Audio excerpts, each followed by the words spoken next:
আসসালামু আলাইকুম ভিউয়ার্স, আজকে নিয়ে এসেছি কাঁঠালের বিচি দিয়ে শুটকির তরকারি।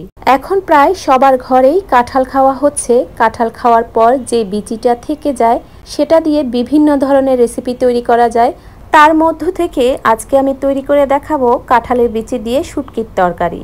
তাহলে দেরি না করে শুরু করে দেই আজকের রেসিপি। এই রেসিপির জন্য কাঁঠালের বিচির খোসা ছাড়িয়ে সিদ্ধ করে নিয়েছি।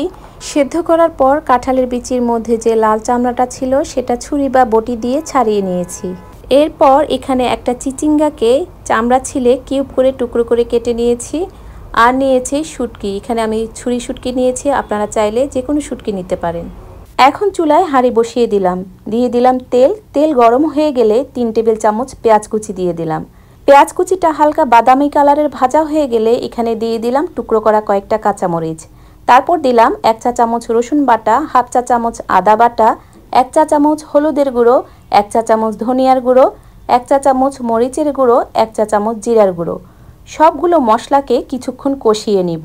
মশলাটা কিছুক্ষণ কষিয়ে নেওয়ার পর এখন দিয়ে দিব শুটকিগুলো। শুটকিটা আবারও কিছুক্ষণ কষিয়ে নিব মশলার সাথে। এখন শুটকিটাকে সেদ্ধ করার জন্য 1 কাপ পানি দিয়ে দেব। শুটকিগুলোকে 3 থেকে 4 মিনিট রান্না করে নেওয়ার পর এখন দিয়ে দিব চিচিঙ্গাগুলো। যেহেতু কাঁঠালের বিচিটা আগে থেকে সেদ্ধ করা আছে তাই চিচিঙ্গাটা দিয়ে কিছুক্ষণ সিদ্ধ করার পর কাঁঠালের বিচিটা দিব। এখন ঢাকনা দিয়ে ঢেকে রাখবো কিছু সময়ের জন্য। কিছু সময় পর ঢাকনাটা তুলে নিব এবং চিচিঙ্গাগুলোকে নেড়েচেড়ে দিব। তারপর দিয়ে দিব সিদ্ধ করে রাখা কাঁঠালের বিচিগুলো।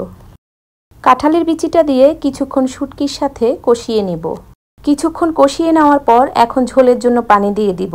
ঝোলের পানিটা এখানে কমিয়ে বাড়িয়ে দিতে পারেন আপনাদের পছন্দ অনুযায়ী। আমি এখানে ঝোল রেখেই রান্না করব তাই পানির পরিমাণটা বাড়িয়ে দিয়েছি। এখন পরিমাণ মতো লবণ দিয়ে দিলাম।